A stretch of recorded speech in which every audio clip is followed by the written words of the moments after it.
땅에 있는 성도들은 존귀한 자들이니 나의 모든 즐거움이 그들에게 있도다. 다른 신에게 예물을 드리는 자는 괴로움이 더할 것이라. 나는 그들이 드리는 피의 전제를 드리지 아니하며 내 입술로 그 이름도 부르지 아니하리로다. 오직 여호와는 나의 산업과 나의 잔의 소득이시니 나의 분깃을 지키시니아이다. 오늘도 이 백성을 훈계하시고 인도하시는 여호와 하나님을 송축합니다. 항상 하나님을 우리 앞에 모시고 하나님을 의지하여 요동치 아니하며 주께서 보이시는 그 길을 순복하며 가기를 원합니다. 옅은 믿음이지만 하나님의 긍휼과 사랑 가운데 날마다 말씀을 듣고 의지하여 더욱 견고한 믿음, 하나님이 받으실 만한 아름다운 삶의 예배자가 되기를 간절히 원하며 우리 주 예수님 이름으로 기도하옵나이다. 아멘. 매주 월요일은 가능하면 선교지를 위해서 기도하는 날로 그렇게 중보의 날을 잡고 있습니다. 전영희 선교사님이 미얀마에 계시지 않습니까? 어제 연락을 또 받았는데 미얀마의 사태가 좀 심각합니다. 전 국민의 30% 이상이 감염자라고 그래요. 몇 주 전에.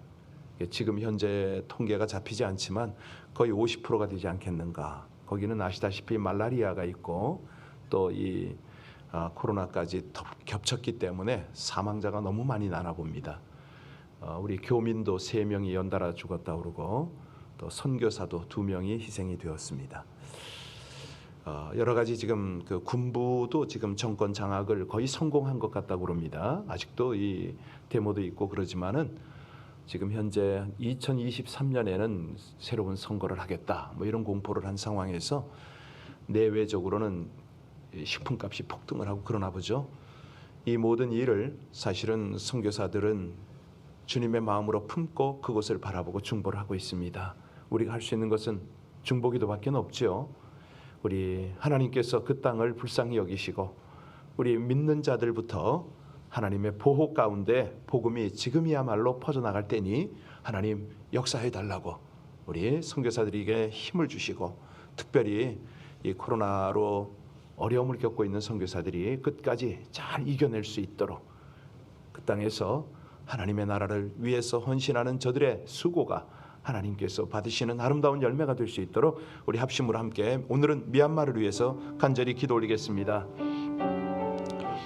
하나님, 우리 아버지 하나님의 구원은 열방과 모든 민족 가운데 나타나며 특별히 가난하고 억눌리고 어둠 가운데 사망 가운데 있는 자들에게 하나님의 구원의 복음이 나타나고 있음을 감사를 드립니다. 그러나 이 만만치 않은 영적 전쟁, 이 어둠의 권세들을 주님의 은혜 아니면 우리는 어찌할 수가 없음을 고백합니다. 수고하고 애쓰는 모든 선교사들을 영적으로 강하게 붙들어 주셔서 아버지 하나님이 위기를 지나 오히려 복음의 열매, 아름다운 구원의 열매들을 맺어갈 수 있도록 하나님이 역사하여 주시고 인도하여 주시길 원합니다.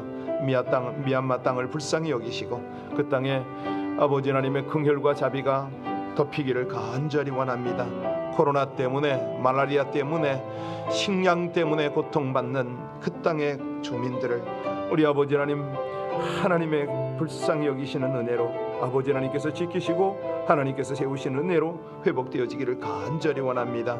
김영민 선교사, 전영민 선교사, 김태수 선교사, 또 그 밖에 많은 선교사들 한 분 한 분들을 주의 장중에 올려드립니다. 견고히 붙들어 주시고 모든 위경에서 건지실 뿐만 아니라 이 아름다운 헌신과 희생들이 하나님 앞에 산 제사가 되어서 더욱 풍성한 열매를 맺게 하여 주옵소서. 그 일을 이루실 우리 주님의 귀한 은혜, 하나님의 역사하심, 하나님의 인도하심을 찬양하며 예수님 이름으로 감사하며 기도하옵나이다. 아멘. 사사기 3장입니다. 사사기 3장 12절로 마지막 31절까지입니다. 12절부터 합독하시겠습니다. 이스라엘 자손이 또 여호와의 목전에 악을 행하니라. 이스라엘 자손이 여호와의 목전에 악을 행하므로 여호와께서 모압 왕 에글론을 강성하게 하사 그들을 대적하게 하시며 에글론이 암몬과 아말렉 자손들을 모아가지고 와서 이스라엘을 쳐서 종려나무 성읍을 점령한지라. 이에 이스라엘 자손이 모압 왕 에글론을 18해 동안 섬기니라.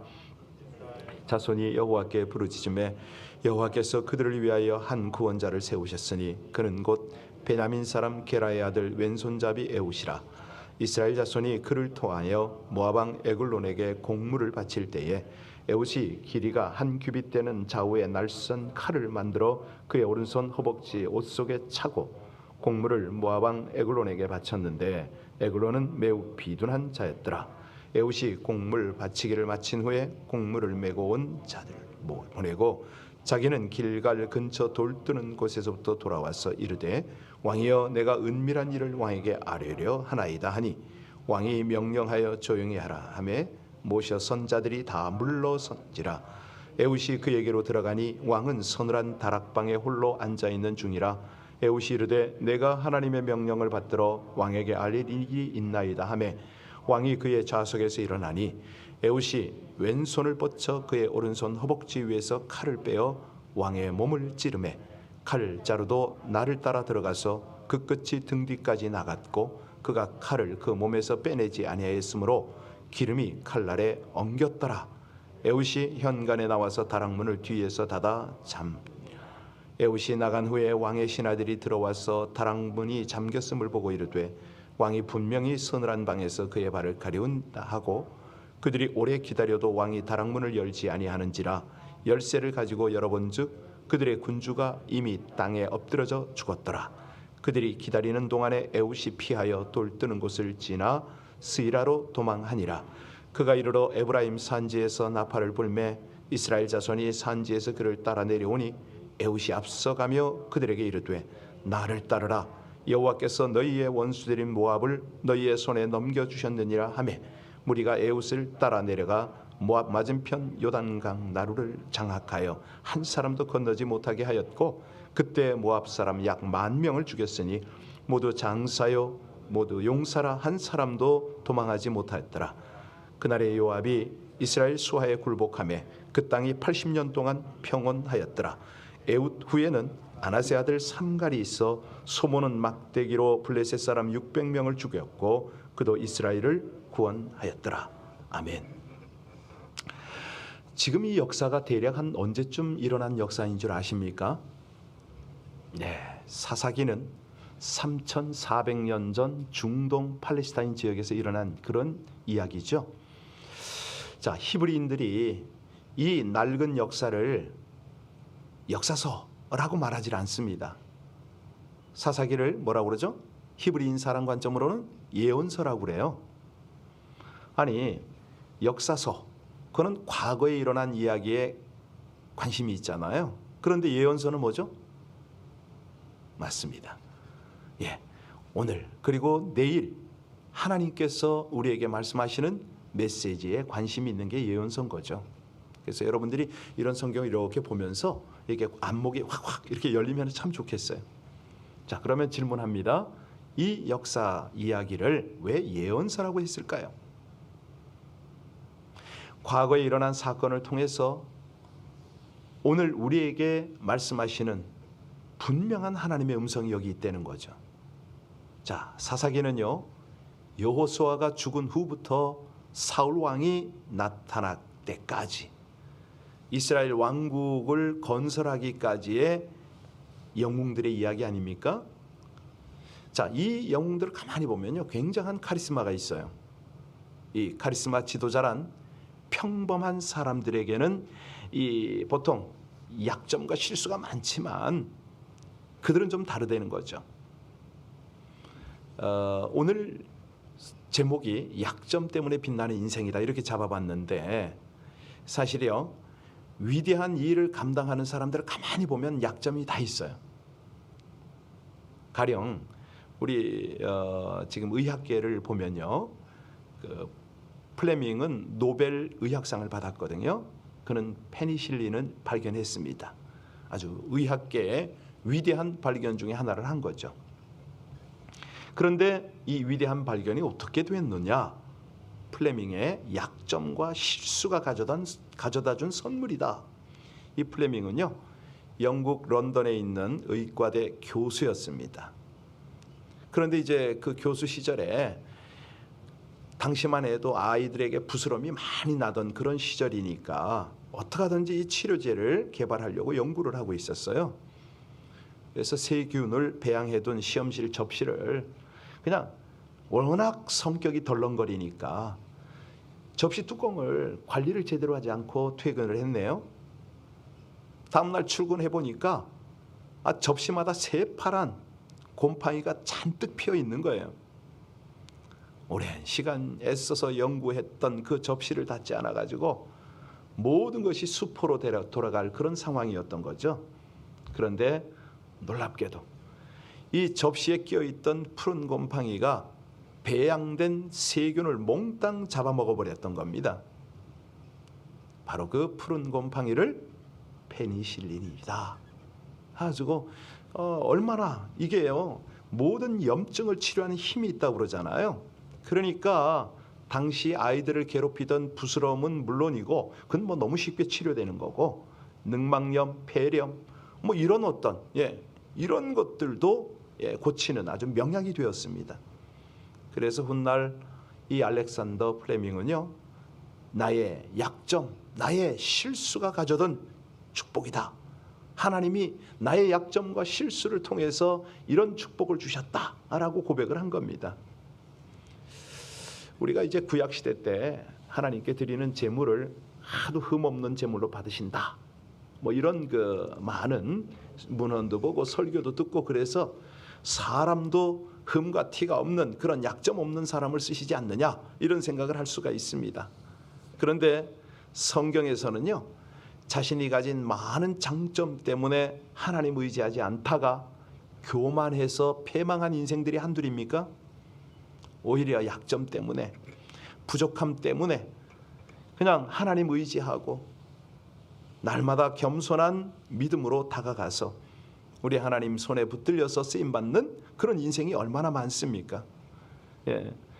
사실 우리 전문인들을 가만히 보세요. 전문인들을 보면은 이 기능직 이런 분들을 가만히 보면은 어릴 때 소아마비라든가, 제가 어릴 때만 해도요, 이 소아마비 걸린 사람들을 아주 온갖 그 이상한 단어를 다 붙여가지고 폄하하고 멸시하는 이런 문화였습니다.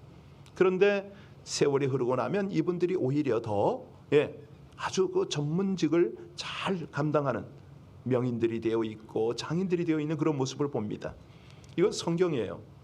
로마서 8장 26절에 이와 같이 성령도 우리의 연약함을 도우시나니 우리는 마땅히 기도할 바를 알지 못하나 오직 성령이 말할 수 없는 탄식으로 우리를 위하여 친히 간구하시느니라.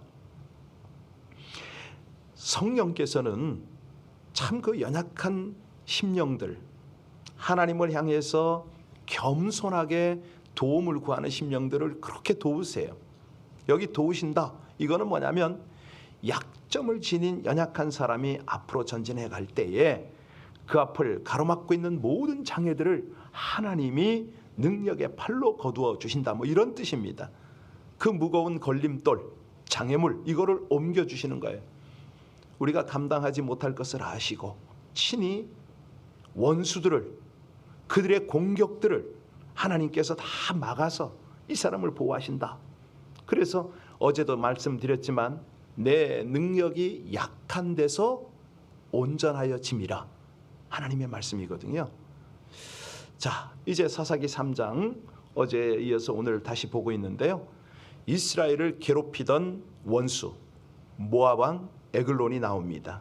이 모압 왕은 아말렉과 암몬과 함께 연합군을 만들어 가지고 주변 약소 국가를 약탈하고 괴롭히던 사람이죠. 그래서 이 이스라엘 모압 왕에게 당시 최고의 산업 도시인 종려나무 성읍으로 불리던 여리고 성을 빼앗깁니다. 그리고 나서 몇 년 동안 조공을 바쳤다고요? 18년 동안. 미리 읽고 오셨군요. 감사합니다. 자, 이 위기 속에서 사용하셨던 사사가 누굽니까? 에훗. 네, 그렇습니다. 그런데 에훗의 역할이 뭐냐면 조공을 모아서 모압 왕에게 전달하던 바치던 그런 인물입니다. 자, 이 에훗이 기회를 엿보다가 숨기고 간 칼로 모압 왕 에글론을 찔러 죽였다. 뭐 이 내용이 오늘 본문인데요. 에훗이요 모압 왕을 죽이고 난 다음이 더 놀랍습니다. 이스라엘 청년들을 모아가지고 왕을 잃고 우왕좌왕하고 있는 모압 족속 그들을 칩니다. 무려 1만 명을 죽이고 이스라엘의 독립을 쟁취했다. 이게 오늘 본문의 전체 줄거리 아닙니까?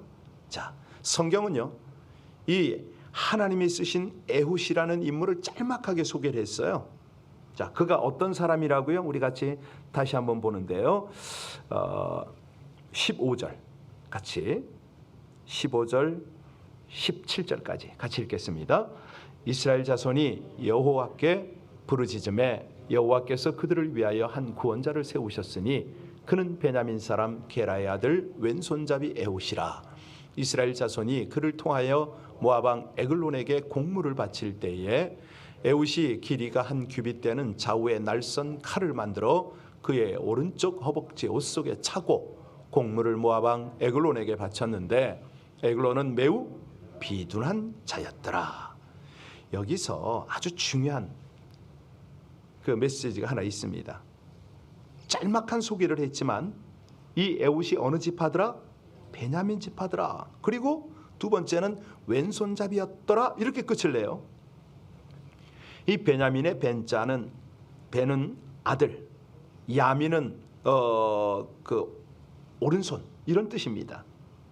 그러니까 베냐민은 오른손의 아들이다 이런 뜻입니다. 뭐 우리 인류 역사가 그렇지만 오른손이 대부분 다 사용되어지는 손 아닙니까? 자, 이 베냐민 능수능란합니다. 오른손의 이 손 사용이 능수능란해요. 그래서 역사를 이끌어가던 베냐민 지파입니다. 오른손 지파에서 한 아들이 태어났는데 오른손을 안 쓰고 왼손잡이였다는 거예요. 여기서 지금 왼손잡이란 무슨 말이냐면 오른손으로 밥을 먹어야 되는데 왼손으로 먹는 뭐 이런 어떤 그런 의미가 아닙니다.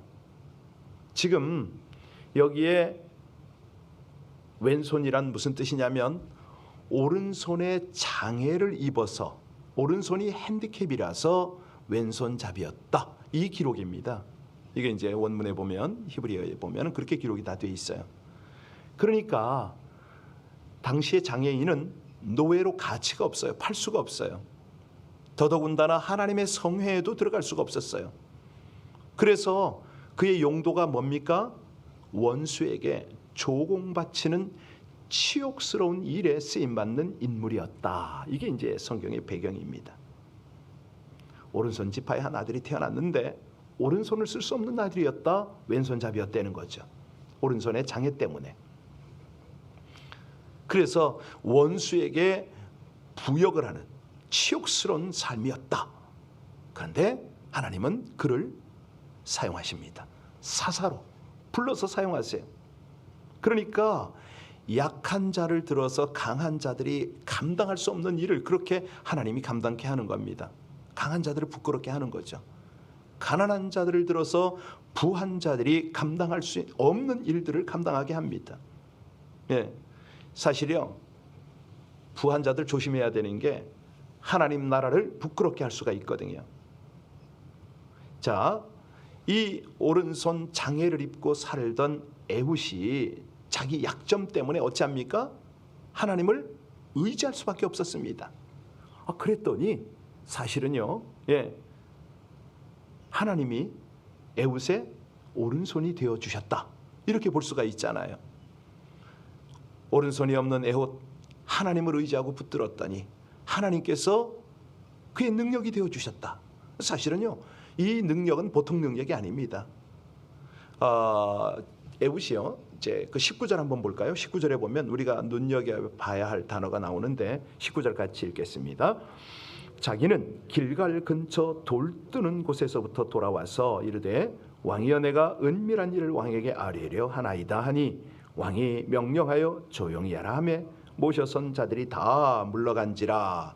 여기 보니까 길갈 근처 또 돌 뜨는 곳 이런 말이 나오잖아요. 이 에훗이 칼을 어디에다 숨겼다고 그랬죠? 네, 이 다리에다. 많은 생각을 했겠죠. 연구를 한 거죠. 어디에 숨겨야 안 보이는가, 안전한가, 들키지 않는가, 뭐 많이 했겠죠. 그리고 그 칼을 숨긴 목적이 에웃을 죽일 에웃이란다. 이 에글론을 죽일 기회를 엿보는 거예요. 자, 평소에 준비를 했어요. 뭐 어느 날 갑자기 충동적인 준비가 아닌 거죠. 왕을 죽일 기회를 찾지 못하고 돌아오는 길이 바로 어디더라? 길갈 걸쳐 돌뜨는 곳을 지나다가, 여러분 돌뜨는 곳이 뭐 하는 겁니까? 예, 건축 현장이에요. 돌을 다듬는 곳입니다. 그러니까 이 석공들이 일하는 그런 곳이란 말입니다. 아니 지금 여기서 뭐 하고 있었죠? 하나님의 백성들이 먹고 살 길이 없어서 이곳에서 뭘 만듭니까? 예, 바알의 우상들을 다듬어서 만들고 뭐 이런 곳입니다.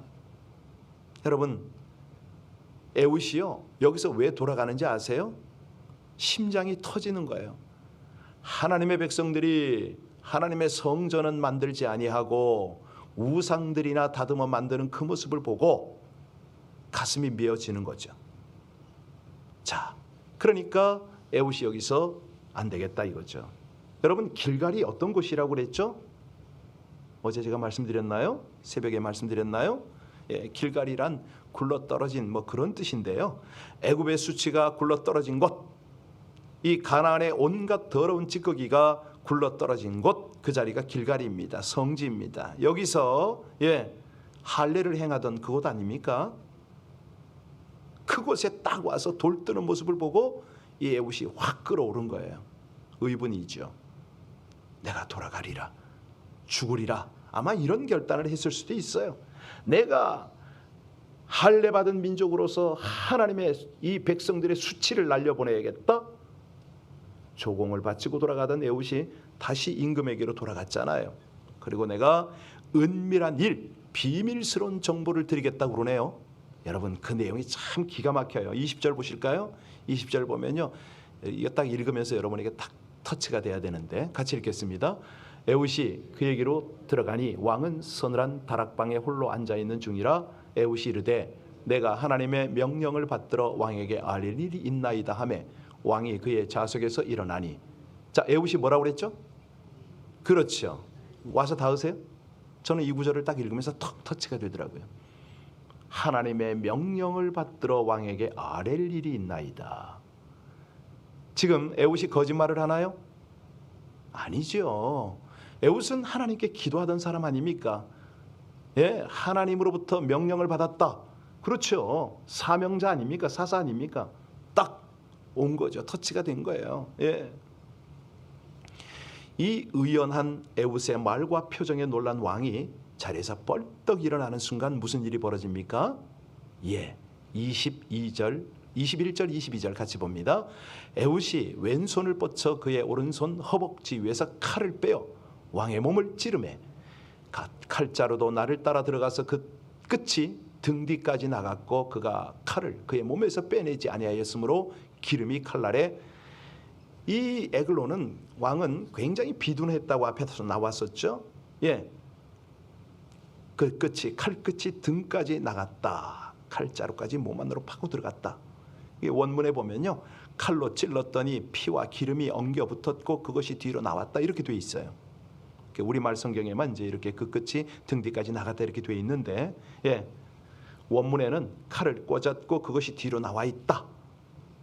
이걸요 그냥 해석하면 안 됩니다. 칼에 찔렸더니 너무 놀래서 변이 나왔다 이 소리입니다. 아시겠죠? 이 등 뒤로도 그 기름이 나왔지만은 아래로는 똥을 쌌다 이 말입니다. 너무 놀래가지고 왕이.